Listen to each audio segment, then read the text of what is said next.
Jó, capítulo 1, versículo de número 1, 2 e o versículo de número 3.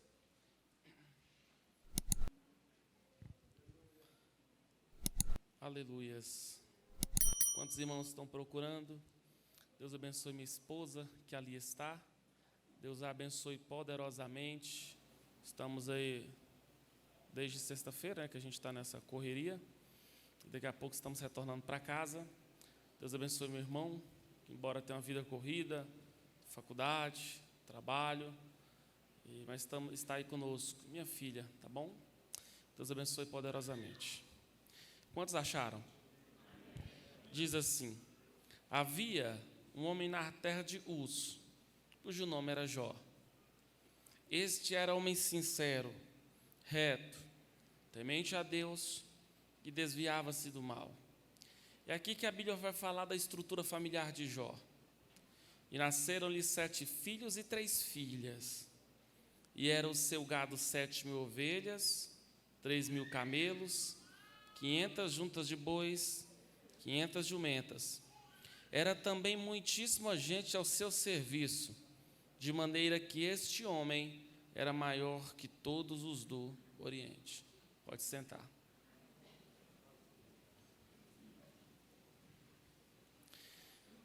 Irmãos, para esse mês que está sendo tratado sobre a família, eu quero falar sobre as agressões da parte de Satanás frente a uma família que serve a Deus. É importante nós aprendermos que nos 66 livros da Bíblia, nós temos a Bíblia instaurando paradigmas através de homens e mulheres que levavam a comunhão com Deus muito a sério. Ao mesmo tempo, dos 66 livros da Bíblia, nós vamos perceber que tiveram homens e mulheres que não levaram Deus a sério e as consequências, de fato, elas vão ocorrer na vida das suas respectivas famílias. Não é o caso do patriarca que nós acabamos de ler. A Bíblia, inclusive, começa a apresentar as 3 marcas principais da vida do patriarca Jó. A primeira vai ser aquilo que eu chamo de marcas espirituais. E essa marca, ela passa a ser a base de toda família que teme ao Senhor. A Bíblia vai apresentar as marcas na vida de Jó e da família de Jó, dizendo que onde Jó morava, Jó era um homem reto, Jó era um homem que temia a Deus, Jó era um homem que desviava-se do mal.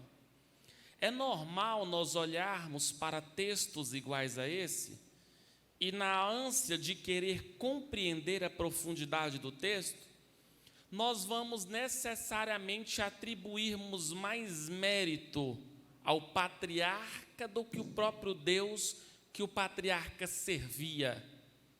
É normal nós olharmos textos iguais a esse e atribuir mais mérito a Jó.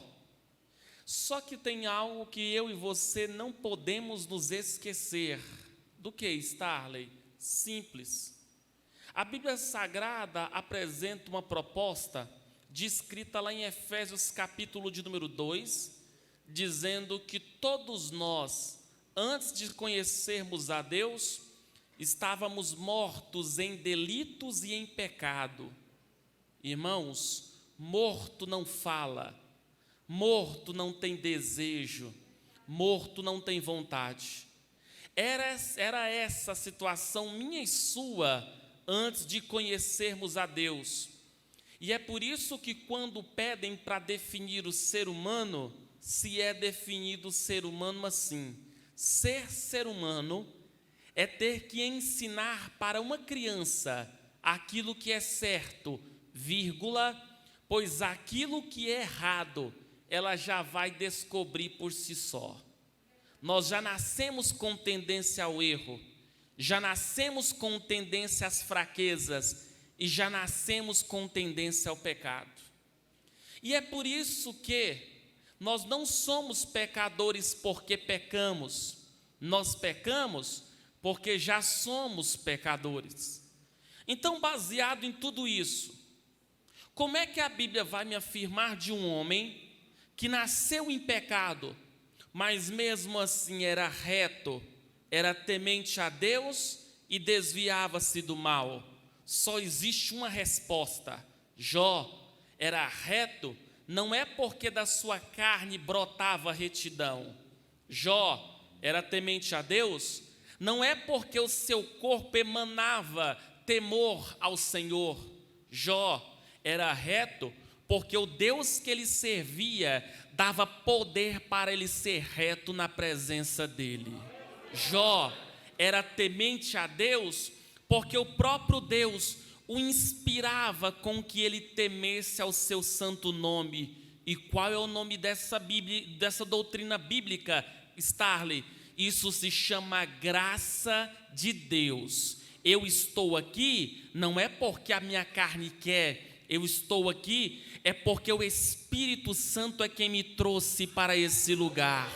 Eu estou aqui e eu temo ao Senhor não é porque o temor brota do meu coração. Afinal de contas, eu oro não é por mérito, é graça. Eu leio a palavra não é por mérito, é por causa da graça. Eu sirvo a Ele é porque Ele é quem me dá a força para servir e temer ao seu nome. E a Amy Bounds, uma avivalista do século XVIII, vai dizer que graça era o alguém que um dia desceu aqui na terra e se fez ninguém, pegou ninguém que nós éramos e transformou para alguém da sua glória. Creia você ou não, Jesus era o alguém que um dia veio aqui nessa terra e se fez ninguém, pegou ninguém que nós éramos e está transformando todos os dias para o louvor da sua glória. Santo Agostinho costumava dizer que graça é a ação de Deus em recrutar pecadores das trevas para a sua maravilhosa luz. Nós estamos aqui, estamos sentados no banco dessa igreja, graça de Deus. Vamos participar da Santa Ceia, graça de Deus. Dentro da minha família, eu tenho alguém que teme ao nome do Senhor. Louvado seja o Deus que está dando essa graça. E é isso que eu não quero que você se esqueça. Louvado seja Deus. Somos o que somos, porque na nossa família a graça de Deus reina para o louvor e para a glória do nome dele. A Bíblia vai apresentar a segunda marca familiar de Jó. O texto vai dizer: e nasceram-lhe 7 filhos, e nasceram-lhe 3 filhas. O interessante é que se você pegar o mesmo capítulo 1 do Patriarca, você vai perceber que a Bíblia vai dizer que esses irmãos desfrutavam de um célebre momento de confraternização. E confraternizar-se nunca foi caracterizado por ser difícil. Confraternizar é coisa boa. Confraternizar é quando nós nos reunimos para comer carne, para tomar refrigerante. Isso é confraternização. Confraternização é basicamente nós apenas nos reunirmos para momentos alegres. Mas existe uma célebre diferença entre confraternização e comunhão. Confraternização é eu querer continuar amando você só nos momentos bons. Mas comunhão é eu querer continuar e decidir amar a sua vida em momentos ruins. Confraternização é eu querer andar com você somente quando você estiver de pé e estiver bem. Comunhão é eu querer continuar andando com você quando as aflições e as lutas da vida te jogaram ao chão e a tristeza abraça seu coração. Confraternização é eu querer estar com você apenas quando o sol está raiando. Comunhão é eu querer decidir andar com você quando as tempestades da vida estão abraçando a sua casa. Eu digo isso porque Jesus estabeleceu uma ordem para a igreja, e nos seminários teológicos eu falo isso, e nessas escolas bíblicas de obreiro, a igreja não é grupo, aqui não é gestão corporativa, aqui é corpo, e nós precisamos entender que estamos debaixo da liderança de um cabeça, é ele quem sustenta essa igreja, e o nome dele é Jesus Cristo de Nazaré da Galileia. O nome disso é comunhão. E eu não posso me esquecer daquilo que eu falei para os jovens ontem. Nós somos uma família enquanto a igreja, e se nós acreditamos que Jesus perdoa o pecador lá fora, nós não podemos nos esquecer, Jesus perdoa a gente que peca aqui dentro também. Se eu acredito que Jesus restaura, liberta e salva o meu vizinho e quem está lá fora, na minha família, Jesus ainda tem poder para restaurar, para salvar e para libertar, e eu recebo a autoridade de Deus para falar para alguém: calma, creia no Senhor Jesus e será salvo tu e toda a tua casa. Mas a Bíblia não para. A Bíblia vai falar da estrutura financeira de Jó. A Bíblia vai dizer que para esse patriarca ele possuía 7.000 ovelhas, 3.000 camelos, 500 juntas de bois, 500 jumentas, e era também muitíssima gente ao seu serviço, de maneira que este homem era maior que todos os do Oriente. Esse homem era milionário. Esse homem era bilionário. A Bíblia classifica esse homem como o homem mais poderoso daquelas bandas. Esse era Jó. Alguém agraciado por Deus, pastor, de uma bela estrutura espiritual. Alguém presenteado por Deus com uma boa estrutura familiar. Alguém alcançado pelas bênçãos de Deus na estrutura financeira. O interessante, se você for querer números exatos, a Bíblia possui 500 versículos sobre oração. A Bíblia possui quase 500 versículos sobre a fé. Mas a Bíblia propõe 2.350 versículos sobre dinheiro, administração e posses financeiras. Jesus falou mais sobre o dinheiro do que sobre o céu. Jesus falou mais sobre o dinheiro do que sobre o inferno. E é importante destacar que a estrutura financeira é uma base e uma célebre base para que uma estrutura familiar continue de pé. Esse era Jó, alguém agraciado por Deus. Mas chegou o dia que a história da vida de Jó vai mudar. E quando é que a história da vida de Jó vai mudar? Quando a Bíblia não para, dizendo em Jó capítulo 1, verso 6, que houve um diálogo dos dois seres mais poderosos que existe. O primeiro é o Deus que essa igreja serve, grande, digno de honra, digno de glória, digno de louvor. Mas o segundo, ele é considerado o segundo ser mais poderoso que existe. O nome dele é Satanás. A Bíblia no livro de Apocalipse vai classificar Satanás como dragão, devido a 3 características: agilidade, sagacidade e força. Creia você ou não, acredite eu ou não, Satanás é ágil, Satanás ele é veloz e Satanás ele é sagaz.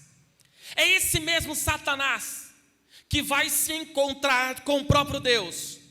E Deus vai fazer 2 perguntas para Satanás. Primeira pergunta: de onde vens, Satanás?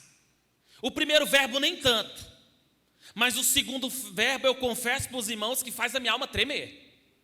Ele diz assim: de rodear a terra, Senhor, e de passear por ela.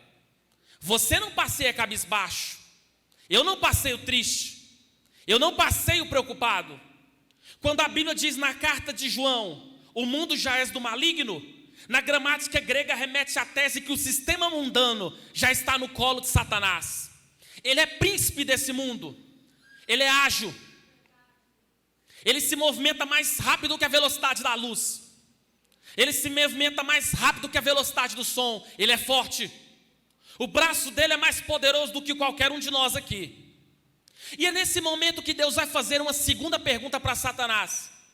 Satanás, enquanto tem rodeado a terra, enquanto tu tens passeado por ela, Observastes o meu servo Jó? Pois na terra não há ninguém que seja semelhante a ele. Não há ninguém que se pareça com esse homem. E o interessante é o que Deus vai falar sobre Jó. Deus vai falar porque Jó é um homem que teme a meu nome. Jó desvia-se do mal. Eu fico observando uma coisa, poucas igrejas eu falei isso. Deus não vai falar dos jumentos de Jó. Deus não vai falar das ovelhas de Jó. Para Satanás, Deus não vai falar das fazendas de Jó. Deus não vai falar nem da família de Jó. Mas Deus vai falar sobre a espiritualidade de Jó, sobre o temor de Jó. Porque eu vou falar algo aqui que vai parecer heresia, mas não é. Mas para Deus pouco importa se o seu carro é um picape do ano, se o seu carro é popular, se você vende bicicleta ou não. Isso importa para os homens, mas escute no que eu vou lhe dizer. Quando Deus ele olha lá do céu, ele olha para um coração que arde pela sua presença, com desejo de adorá-lo em espírito, em verdade. E creia no que eu vou lhe dizer, Deus nessa noite vai derramar da sua graça, através de coração que crê e teme ao seu nome. Quantos acreditam nisso, levante a mão e diga glória a Deus. Satanás não para, dizendo: Senhor, sabe por que Jó te teme? Sabe por que Jó te serve? Não é por aquilo que o Senhor é, mas é porque o Senhor tem dado. A família de Jó ela é fiel. Não é por causa que tu és eterno. A família de Jó é fiel porque o Senhor tem dado fazendas para ele. A família de Jó te reverencia, não é porque tu és o Todo-Poderoso. A família de Jó te reverencia porque o Senhor tem dado, de fato, muitos bois para eles. Aí é fácil. Sabe o que Satanás estava inferindo a Deus?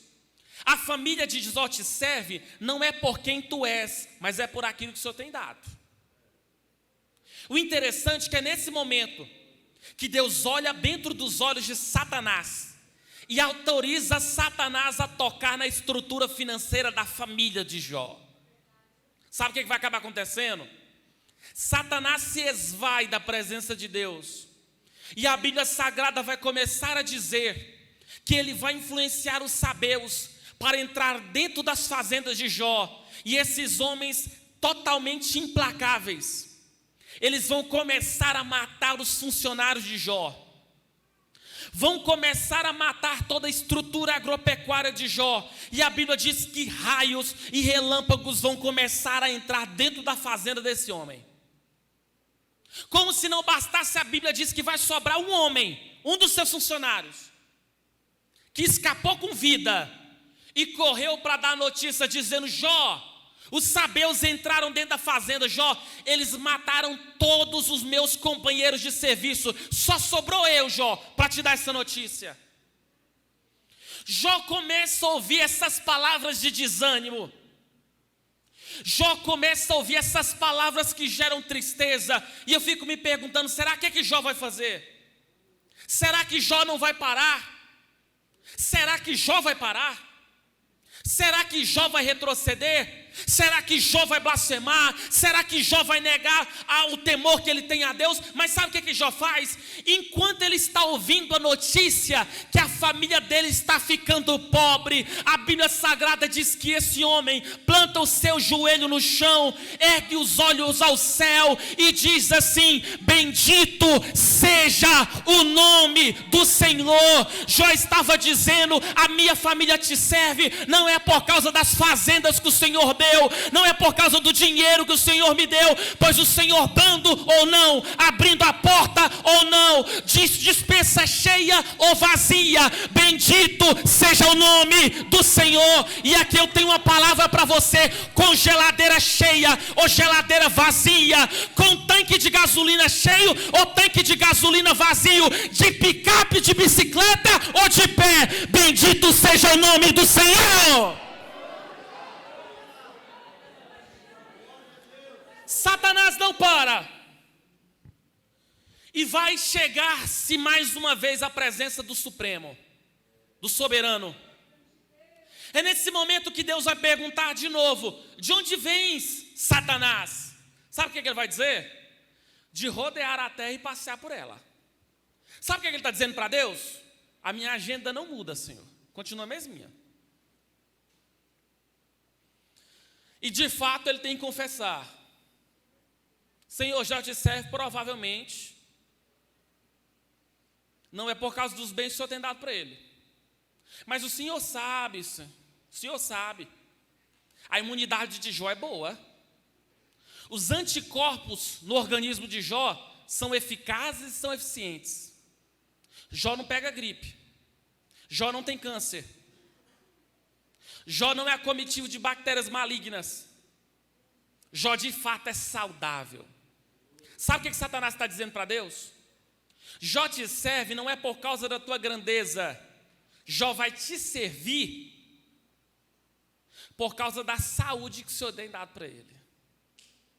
É nesse momento que Deus olha dentro dos olhos de Satanás e diz assim: Satanás, ossos por ossos e pele por pele, toca-lhe nele, poupa-lhe porém a vida. Nota de rodapé: Satanás mata, viu?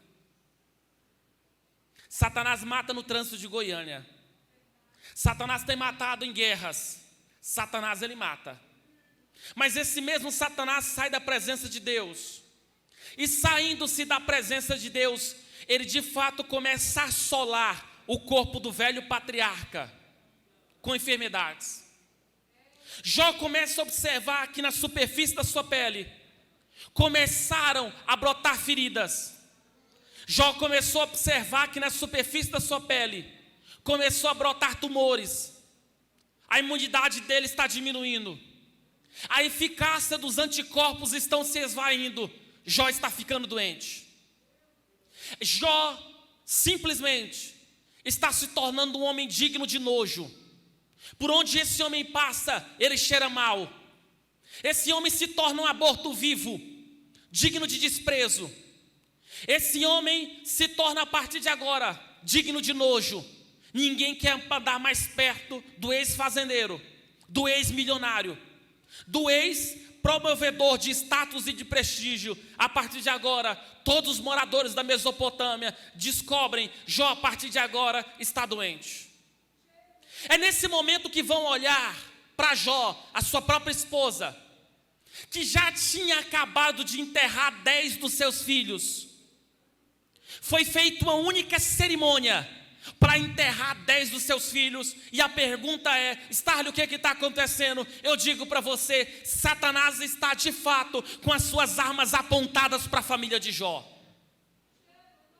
É nesse momento que, numa única cerimônia fúnebre, 7 dos seus filhos estão com os corpos expostos, 3 meninas com corpos expostos, e Jó a partir de agora está doente. Uma outra metodologia de Satanás tentar destruir as casas foi através de palavras negativas. A esposa, não suportando a pressão emocional, a carga espiritual, ela olha dentro dos olhos do seu marido e ela percebe que as fazendas já não existem, ela percebe que o status não existe, que o prestígio não existe, que a saúde não existe, que os seus filhos já não existem, e ela diz: Jó, amaldiçoa o teu Deus e morre, Jó. Porque a partir de agora ele não é Deus mais meu, ele é só teu. É nesse momento que Jó, ele de fato atrai a minha curiosidade. Será que agora Jó vai retroceder? Será que Jó vai blasfemar? Será que a partir de agora ele vai parar? Mas Satanás ouve e de fato influencia sua mulher para que fale para Jó amaldiçoar o Deus dele e morrer. E Jó simplesmente devolve uma pergunta para sua esposa, dizendo assim: ô mulher, as fazendas que ele nos deu, essas tu aceitou com prazer? Os bois que ele nos deu, tu aceitastes com prazer, e as doenças você não quer aceitar, as portas fechadas você não quer aceitar. Sabe o que Jó faz? Ele se levanta, ele raspa a sua cabeça, ele fica nu, ele vai para a rua da Mesopotâmia e ele grita para a alma dele ouvir, ele grita para o inferno ouvir, e ele grita para Deus ouvir. Ele diz: Senhor, antes nu eu saí do ventre da minha mãe, e é nu que para lá eu vou voltar. Sabe o que ele está dizendo? Quando eu nasci, eu não trouxe boi, eu não trouxe camelo, eu não trouxe status, eu não trouxe dinheiro, porque dinheiro passa, fazenda passa, estrutura passa, prestígio passa, status passa, mas a única coisa que não vai faltar é a presença do Deus que fez os céus e a terra. Essa não vai passar mais jamais. Em nome de Jesus, levante sua mão, porque hoje Deus está visitando a sua casa, está derramando da sua presença. Pode faltar de tudo, mas a presença do Eterno na tua família não vai passar. Quantos podem dar glória ao nome do Senhor?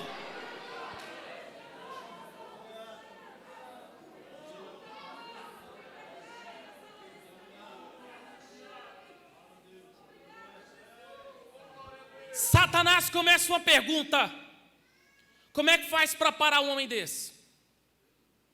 Como é que faz para destruir a família desse homem? Esse homem parece que está ficando implacável. Esse homem parece que ninguém para. Esse homem está pobre, mas ainda tem meu Senhor. Esse homem de fato enterrou 10 filhos, mas ele não blasfema contra o seu Deus. É nesse momento que Satanás vai traçar uma outra estratégia. Quando começou a sair a fama de que Jó estava pobre, a Bíblia Sagrada vai dizer que 3 dos seus amigos vão saber da notícia: Jó está pobre, Jó perdeu tudo. É nesse momento que eles vão sair de onde eles estavam e eles vão atrás de Jó. A Bíblia vai dizer que depois dessas coisas, Jó foi para o pó e para a cinza. E na gramática hebraica, sabe o que é a tese que remete? Lixo da cidade. Agora explica para mim como é que o ex-fazendeiro bilionário está agora morando no lixo da cidade. Esse homem está doente. Esse homem perdeu tudo. Quando eles chegaram, eles acharam Jó. É nesse momento, pastor Diogo, que a Bíblia diz que o estado de Jó estava tão deplorável, mas tão deplorável, que disseram que foram 7 dias e 7 noites sem ter coragem de dar uma palavra para Jó. Só que quando eles abriram a boca para dizer o que está lá em Jó capítulo 4, verso 7. Dizendo assim: Jó, segundo o que eu tenho visto, quem colhe o mal é porque anda plantando mal. Sabe o que eles estão dizendo que Jó fez? Esparramou sementes ruins. Estavam colhendo coisas ruins. Eles estão querendo dizer que os filhos de Jó terem morrido, é porque ele fez coisa ruim. Eles começam a dizer assim: segundo o que eu tenho visto. E esse é um problema. Porque você vai perceber que muitas das vezes vão ter pessoas que vão falar coisas do nome de Deus para a sua família, que Deus nunca falaria. Que vão verbalizar coisas de Deus para a sua família, que se fosse Deus nunca verbalizaria. Na primeira vez que eu estive atendendo o campo de Palmeiras, eu contei a experiência de uma certa feita. Eu ainda adolescente, fui visitar, juntamente com 2 pastores, andavam com eles, a casa de uma irmã, com outro grupo de mulheres que elas já estavam há 3 dias, orando e jejuando das 8 da manhã às 6 da tarde. E a pergunta é: elas estavam orando e jejuando para quê? Resposta: para o dono da casa morrer. Aí talvez você me pergunta: como assim? É porque um profeta disse para a dona da casa que porque ele estava atrapalhando ela fazer a obra, Deus iria matá-lo. Agora vamos ser sinceros: se Deus fosse matar todo marido ou toda mulher que enche o saco, metade dessa igreja aqui está morta. Porque até eu já enchi o saco da minha esposa de estar indo para a igreja. Se Deus for matar toda vez, irmão, aí estamos lascados, não estamos? Tudo isso estava acontecendo. O problema é que nas nossas famílias, certamente nós somos salvos desse tipo de coisas. Jó também foi. Jó foi alvo das palavras de efeito negativo. E você precisa se conscientizar que palavras de efeito negativo, elas são implacáveis. É pai que diz para o seu filho: você não é homem, você não vai conseguir, você não vai dar conta, você não consegue. E uma certa feita, eu até comentei, Jesus ele convoca os apóstolos, ele vai fazer duas perguntas para os apóstolos, duas só. Primeiro, quem a multidão está dizendo que eu sou? Eles vão dizer: Senhor, uns estão dizendo que tu é Elias, uns estão dizendo que tu é Jeremias, outros estão dizendo que tu é profeta. Jesus olha para a igreja, para os apóstolos e diz assim: e para vocês, quem vocês estão dizendo que eu sou? Pedro já dá logo um passo para frente e diz assim: Senhor, tu és o Cristo, tu és o Filho do Deus vivo. Jesus olha para Pedro e diz assim: Pedro, disseste bem, carne nem sangue pode te revelar essas coisas, mas a graça de Deus sobre ti fez você entender quem eu sou. Jesus olha para os apóstolos e diz: vamos voltar para Jerusalém, pois o Filho do Homem será entregue na mão dos malfeitores. Sabe o que Pedro fala? Ele dá outro passo para frente e diz assim: não, Senhor, permita eu ir à cruz em teu lugar. Jesus olha para Pedro e diz assim: arreda-te de mim, Satanás, porque você entende das coisas dos homens, mas você não entende das coisas de Deus. Agora, sabe o que me impressiona no texto? Que o mesmo Pedro foi usado pelo Espírito Santo em um versículo, e 4 versículos depois, ele foi usado não por um demônio, ele foi usado pelo próprio Satanás. Sabe por quê? Porque não dá conta de guardar a língua dentro da boca. Tem um hospital lá na Índia com 3 frases. A primeira frase: aqui nesse hospital, um homem foi mordido por uma serpente. 2 pontos, provavelmente irá sobreviver. Segunda frase: aqui nesse hospital, um homem foi picado por um escorpião. 2 pontos, provavelmente irá sobreviver. Terceira frase: aqui nesse hospital, um homem foi mordido por um outro homem. 2 pontos, esse provavelmente vai morrer. Existe um veneno que é pior do que o veneno de serpente, e é pior do que picada de escorpião. É um veneno que está na língua de muita gente boa por aí. Você sabe o que os amigos de Jó fizeram? Eles se permitiram Satanás usar das suas palavras, e eles vão começar a promover as feridas no coração de Jó. É nesse momento que chegamos do capítulo 4, 5, eu já estou caminhando para o final da mensagem. 4, 5, 6, 7, 8, o que você vai ver no livro de Jó? Jó reclamando, Jó se amaldiçoando, Jó de fato delirando a respeito da sua fé cristã. Ele amaldiçoa seu pai, ele amaldiçoa sua mãe, ele vai dizer assim: maldito foram os seios que me amamentaram. Jó vai começar a se tornar um poço de amargura. Jó não teve nada mais e nada menos outro final. Dessa vez Jó perde para Satanás. Jó permitiu seu coração ser ferido. Agora olhe bem para mim. Pessoas feridas ferem.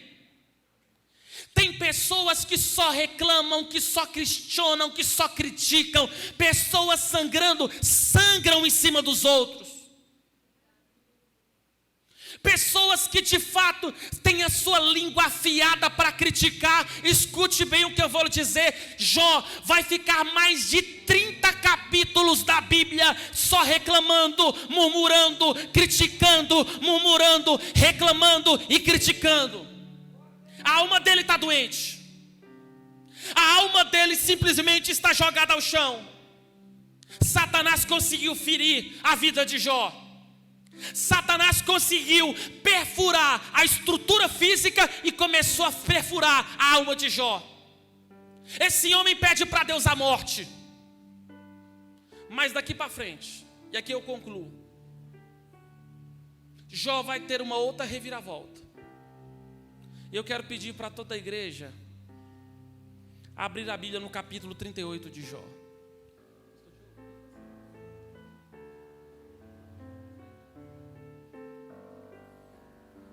Abra sua Bíblia no capítulo 38 de Jó.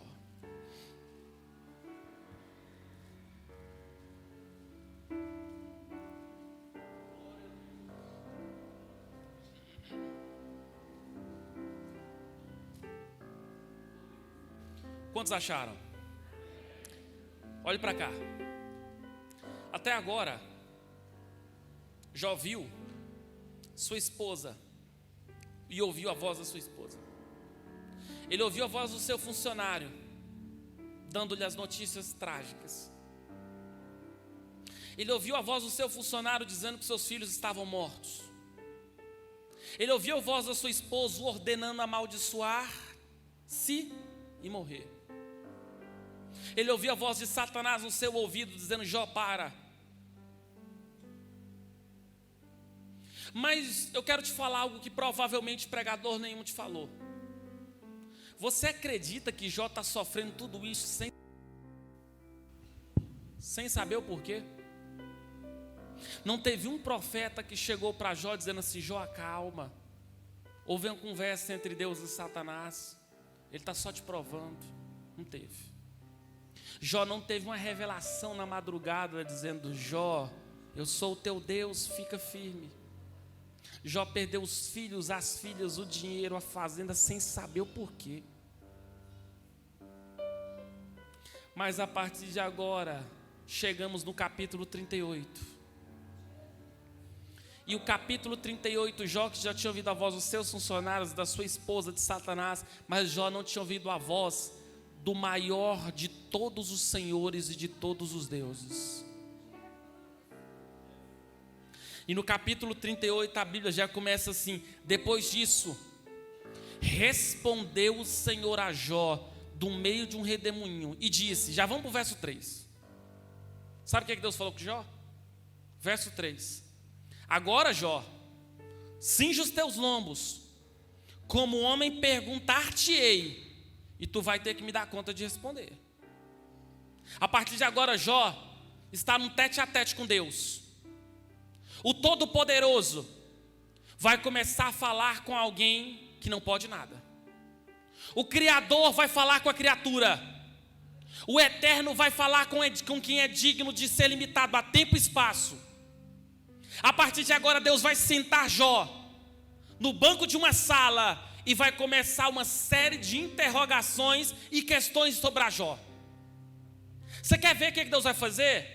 Ele vai apresentar perguntas para Jó e ele vai exigir com que Jó responda todas elas.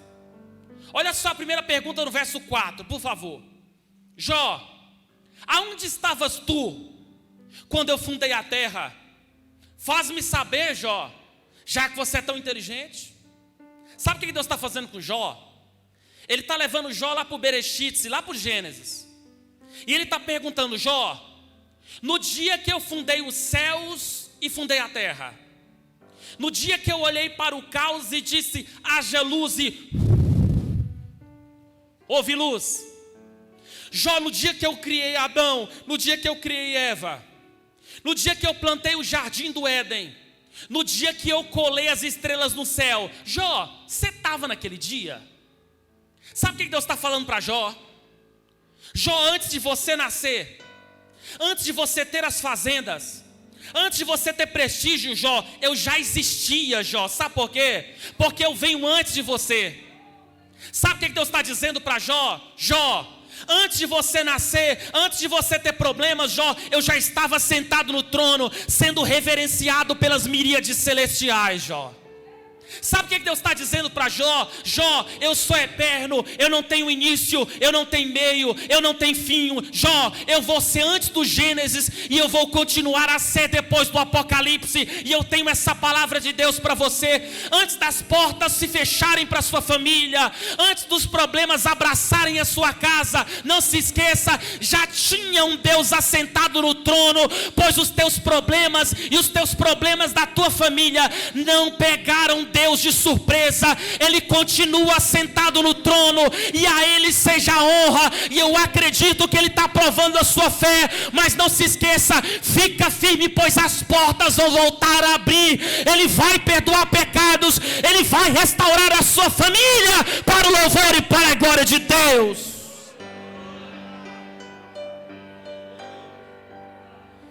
Vá comigo, por favor, para o verso 5. Bora correr que meu tempo está acabando. Deus vai fazer uma outra pergunta ainda sobre o universo. Ele vai falar: Jó, Quem pôs as medidas, do verso 4, Deus está falando do universo. Do verso 5, Deus pergunta: quem é que pôs as medidas do universo? Faz-me saber, Jó. Você dá conta de me falar quem é que dá conta de pôr uma corda no universo? Sabe o que Deus está falando para Jó? Jó, você só é um ser humano, frágil. Sabe o que Deus está falando para você aqui nessa noite? Você só é um ser humano, frágil, que tem início, meio e fim. Você só é um ser humano no meio dessa igreja, que essa igreja está no meio de uma cidade, que com mais 245 municípios, totalizando 246, vão formar um estado, que com outros estados vão formar um país, que com outros países vão formar um continente, com outros continentes vão formar um planeta, com outros planetas vão formar um sistema, com outros sistemas vão formar uma galáxia. E segundo o telescópio Hubble, o telescópio da NASA, há 2 bilhões de galáxias, e há quem diga que depois da modernização desse telescópio, pode chegar a 4 bilhões de galáxias, e o Deus de Jó está falando que tem uma corda que mede todas as galáxias. É por isso que o gigante que assola a sua família, ele não vai ser maior de um Deus que não tem ninguém que seja maior do que ele.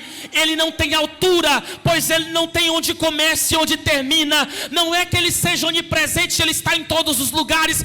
É todos os lugares é que estão nele. Em Apocalipse capítulo 5, João viu as miríades celestiais se dobrarem para ele e cantar dizendo: toda honra, toda glória, todo louvor, toda força e toda sabedoria estão diante do Cordeiro de Deus, que comprou de volta para Deus toda língua, toda tribo e toda nação. Homem de Deus, mulher de Deus, não abra mão da presença dele, e você vai ver que coisas fantásticas vão acontecer na tua casa.